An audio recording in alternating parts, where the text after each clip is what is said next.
I saw this video of like, there's chocolate on my lip. What is that? What the fuck? Did I bite myself? I think I bit myself. Okay. Anyways, like, my room's a mess, so whatever. Y'all can judge. I've been sleeping. We've all been in our houses. So, that's Bubba's stuff over there. But it was like, also, Kyra shoves all of my stuff on the floor every night. Like all the pillows she throws on the floor because that's what she does. Because she controls my life. So like, I saw that video of like, this is why I can't have a man, by the way. Because like, I've unmasked. Like, I'm in this process of unmasking. So it's like, what are you gonna do with like all of this glitter? And like, oh, by the way, I got this pillow on Amazon for like your neck. There's body pillows over there, but once again, in fluffy pillows, if you see. But Kyra has decided that they don't need to exist on the bed either. Nothing needs to exist on the bed because she takes up. I have this big bed because of my dog. I would gladly have a twin size bed, but Kyra controls the bed. There's more stuffed animals. There's like Care Bears and stuff, but Kyra probably threw those in the bed. But this is like my favorite because Braston knew that like I have to have something to like hug like when I'm sleeping, because if not, like my shoulders hurt or something. It's like a sensory tension thing. It's really cool when you have like an autistic kid that understands like some of your autism, because like he understood when he was buying this plushie for me that like he knew what I wanted it for. So my son knew exactly like the little quirk about why I wanted a new plushie, because I had a smaller Care Bear that I slept with and it just, I don't know. But Braston, he understood the assignment. But also, this is a corset thingy that I haven't worn this one yet, but I got a different one.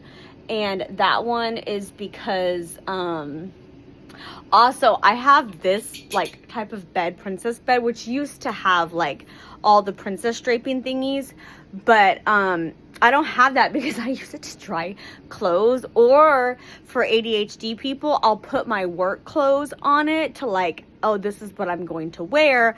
Because like if you're ADHD, then you know you're never organized enough.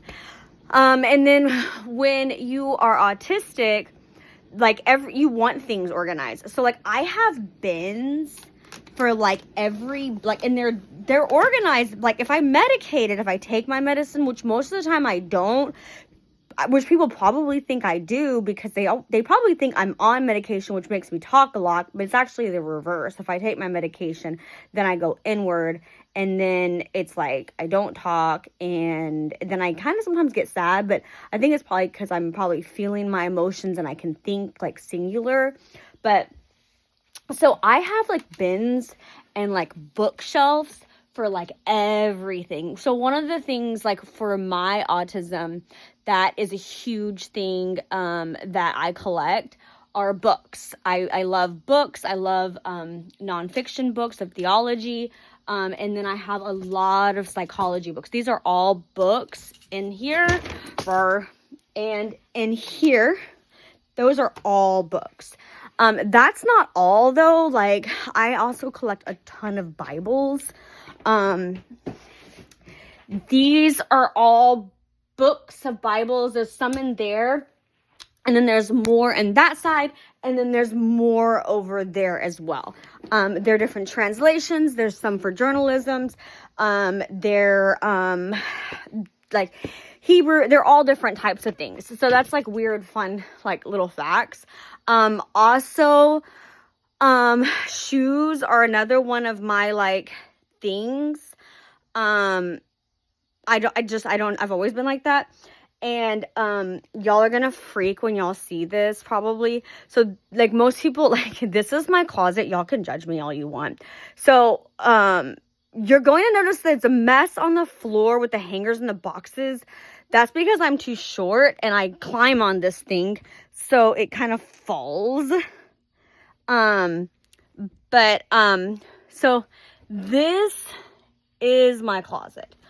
So this is broken out a lot by like 60s, and various things.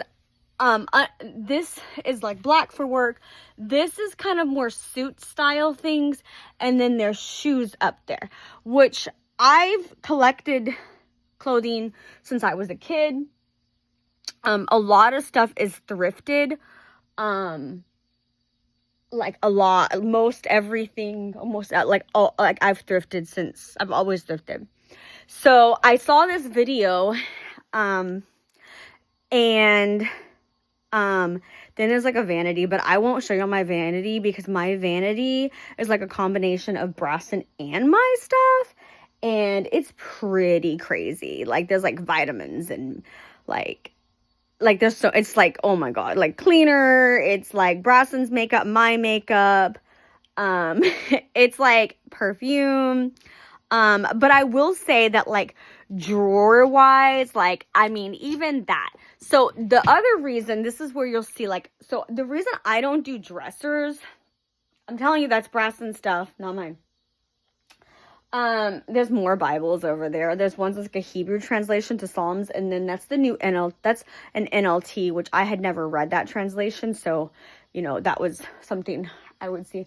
So the way my brain works, I don't like dressers because I need everything compartmentalized. And so like all of the bins, like each, like that's all like black shirts, this is all socks, that's all underwear, that's all tank tops. Like I need everything to be in like a compartment. And so when the autism is autisming, that works. When the ADHD is like ADHDing, it turns into like everything's just like a storm. So if I take my medicine, I can get things organized, but nothing's ever clean at the same time. And I think a lot of times, like that's the overwhelming part. Now, probably if I didn't work so much, or you know, the other thing that happens like is you get this ADHD paralysis where there's so much to do. Or you get like the negative thoughts where you think other people are thinking negative about you. But I saw this video, and if you see all my books in the bed, I thought I'd do this video because I think so often, people they just expect everything to be like perfect. And I think so many people like beat themselves down because like their house does not look like, oh, and you can probably see all my medications, which most of those are all vitamins because I've been only taking like 2 medications, and like halving one of them, actually kind of trying to taper off of them. And then one of them's like an allergy pill, because I've just been trying to work on like vitamins and stuff like that and see if getting that right. But I think so often, like in a society where we just beat ourselves down, that we just expect we compare ourselves to others. I know that this is like very like, because there's certain people in my life that are just so organized and they seem so functional. And I think sometimes we don't realize that is also people's way of dealing with anxiety. So some people like they clean everything and they make things all structured because that is actually their way of coping with their emotions. And so they do that to avoid emotions as well. And so they look like they have things in order. Like Kim Kardashian is a really good example of this, where it's like she likes everything so perfect and so neat. And really, it's because like she's dealt with so much like in relationships that it helps her feel like, you know, controlled and safe.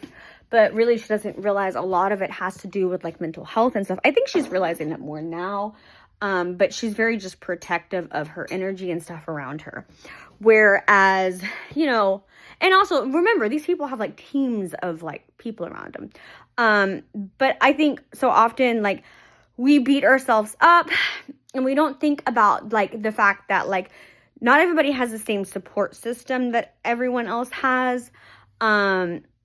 I have you know, I recently just, like, I have, like, this job, like, with hammer and nails, and, like, my coworkers have been a super huge blessing to me.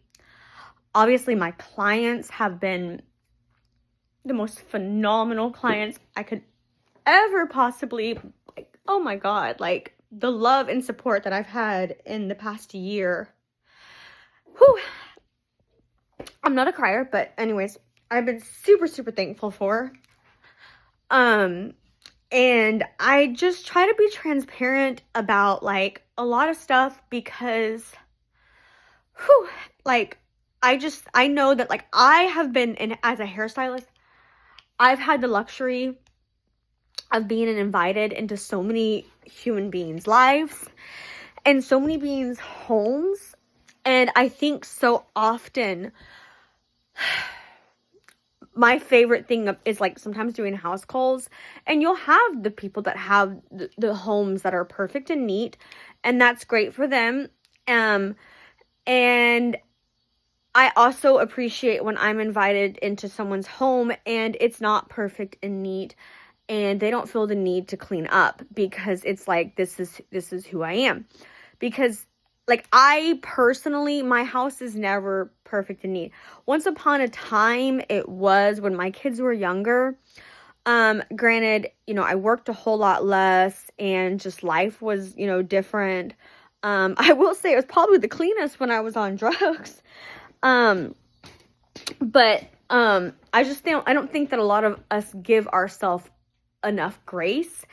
And I think as women, man, like, when you really get into the psychiatry behind, like, just the history of how much women have been blamed, just psychologically, for something being wrong with children, something being wrong with marriages, just something, like, I mean, literally anything from, like, if a man cheated, like, well, you know, it was the house not being cleaned, or, you know, the children not being taken care of, the food not being, like her not having sex, like, the levels at which we as women have just tried to match this perfectionism, whereas men just weren't held to the same standards. I think that carries through to a level at which we, you know, have mental health stuff to this day. And back in the day, like, let's say in the early 60s, there was an increase of, obviously, like, diagnoses when women started trying to rebel against the system, or even wanting to use their degrees that they went to school for and not be a stay-at-home mom. And this is where a lot of mood disorders and stuff like that they came from. Like, I don't know if anybody knows that, like, the criteria and diagnoses that are for a lot of mood disorders, they're kind of written around, like, the emotional reactions oftentimes of women that are kind of fed up with certain things. So I always encourage women to be super careful about, you know, letting themselves be labeled as certain diagnoses that it's like, if we take the criteria for this and we put it over here, over here, over here, the same symptoms could show up for if somebody has low B12, if somebody has low iron, if somebody has, you know, just levels of stress that are through the roof. And oftentimes the goal of certain things is to keep you coming back in the medical world. The same with, like, you know, social media, which is sometimes designed to keep you coming back. So your brain makes so many subconscious decisions by scrolling on social media and judging yourself and comparing yourself to others, that it's like, it's impossible not to look at someone else's life and be like, well, should I, could I, would I, or even just shopping or any of those various things, which can be a tool, but it can also be very harmful to your spirit.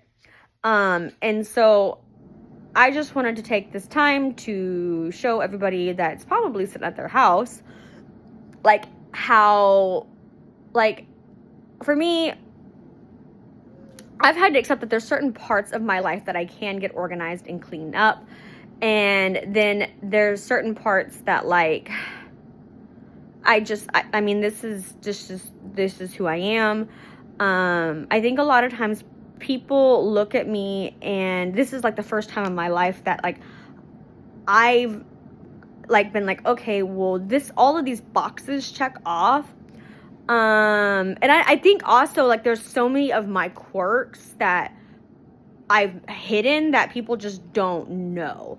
Like, a lot of y'all have no idea the level of books that I collect, and the idea that it would be nonfiction. A lot of people would probably think that I read a lot of fiction, not knowing that I can't read nonfiction. I mean, I can't read fiction books at all. Like, the way that my brain is wired, it's very difficult for me to read fiction. Like, it's just, like, when I was younger, I would, but as adult, I don't like to read, like science fiction or a lot of these types of, like, you know, I just don't like to read fiction because my brain kind of categorizes it as, like, pointless. Like, this isn't information that's going to help me. And when I was a kid, it was information that helped me escape reality. And so that was useful at that time. As an adult, because it's not real, it's not realistic, I can't, like, when I'm reading it, it's like, this doesn't pertain to life, so therefore, like, it can't help me. And so that's the reason why I'm the way that I am when it comes to, like, the stuff that I read. Like, that's how Lord, if you only knew how difficult it was for me in school. Like, you would think, like, oh, English would have been my strong suit. History was my strong suit. English was very difficult, even though I was an exceptional writer. Writing gave me anxiety for school. Not in college,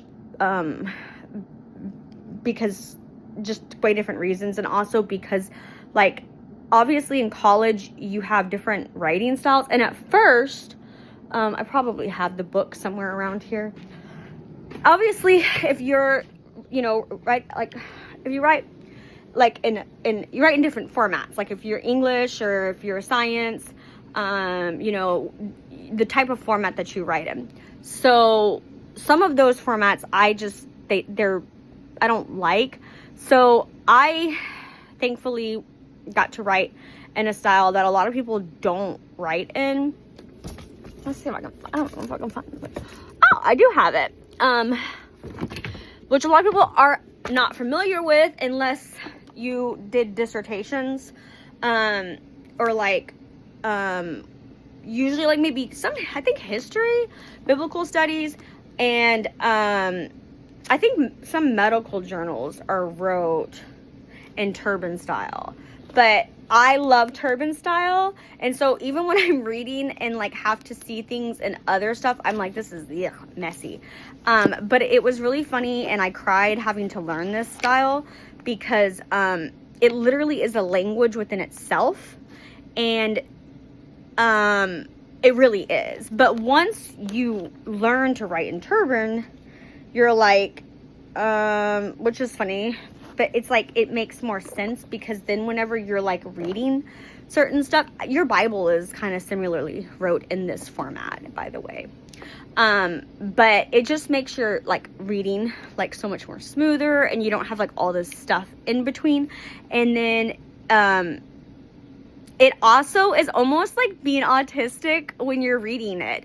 Like, it is like, this style of writing is the best writing for an autistic person, by the way. And the reason being is because you can, like, be writing about something, and then you can just, like, totally cite something and just go on, like, a little ADHD, like, side quest at the bottom. Like, that's, like, the best way of describing turban. So it's not that, like, in school I wasn't smart. It's just a lot of, like, the writing styles that we had, they felt, like, messy. And I'm telling you, when I first had to write in this, the only other writing style, like, I didn't like the MLA format. I hate that format. Like, writing for science papers is kind of okay. It's just, you know, a few, like, the way you cite, you still have to, like, in the middle of stuff, and I just don't appreciate that. Like, I appreciate this style a lot. And this is, like, made for a person with ADHD that wants lots of information, because it's, like, there. And for people that, you know, want side quest in their brain, this is, like, the style. So that's a random thing. I don't know how I got there, but yeah, turban style is definitely where it's at. I think I'm pronouncing that. I don't know how you're actually supposed to say that. So I didn't learn how to read from phonics, so people will think I'm, like, really smart, but I don't know how I learned to read. I just knew how to read. And so, like, I don't know how to spell that well, because as far, like, the way that I kind of remember is I had this chalkboard, and I was really little, like, under the age of 5, and I had, like, this chalkboard, and I would write these letters over and over across, which is kind of weird because, like, if you've never read F. Scott Fitzgerald, not F. Scott, if you've never read, I don't know why I said F. Scott, if you've never read Frederick Douglass's book, he actually kind of learned to read, he taught himself to read, like, and write like this. Super crazy. Although, like, he was much older, and he did have help from, like, I don't want to, like, I don't even want to say, like, some of the, like, he did have, he taught himself to read, but, like, it's a cool, like, anyways, I never thought about that till just now. But I was really little, and I just had a chalkboard and the letters, and I would copy them. And then, like, I don't know how that, but that's just, like, that something there. But, like, phonics, like, I remember in school, my brain was just already, like, jumped, and so it would always just do this information where it was like, blah, blah, blah, blah. And so, yeah, I didn't really get very well, like, good at spelling. And then I had this really awesome, like, English teacher who kind of was like, yeah, that's what editors are for. And so college, I always had English teachers that just loved how I wrote, and, like, my voice was strong. And so, thankfully, like, yeah, thankfully that saved me. Like, my ability to write, because my grammar and stuff, like, was not very good. I think that teachers just could see the heart, and they could see the language, and they could see, like, the intellect, but they were like, good God, girl, put a period or a comma or a semicolon, and for me, it was just like, I could never learn the rules. Like, I'm better now. But still, I thought I would just share some I just, like, hyper fixated, I get that, like, on books and English, and, yeah, that's really funny. Y'all should see me do it with a lot of other, I don't know why I said I don't even think I own an F. Scott Fitzgerald book, not that he's not a good writer, but, I just gave y'all 2 book, like, recommendations. Although I don't think that y'all would have any need for this book. I have it in more than one format, but usually the 9th edition is what most people use. But yeah, if you haven't read this book, by the way, this is a good time right now to read his writings. It would be a phenomenal time right now for y'all to read his writings. Because, like, anything that you've ever seen depicted in any movie or just any documentary, nothing is going to educate you or even, like, get close to your heart the way that he does. And he's a phenomenal writer, y'all.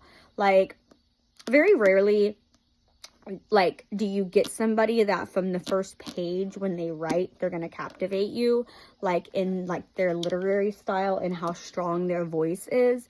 And Frederick Douglass definitely does that in his writing. Just FYI.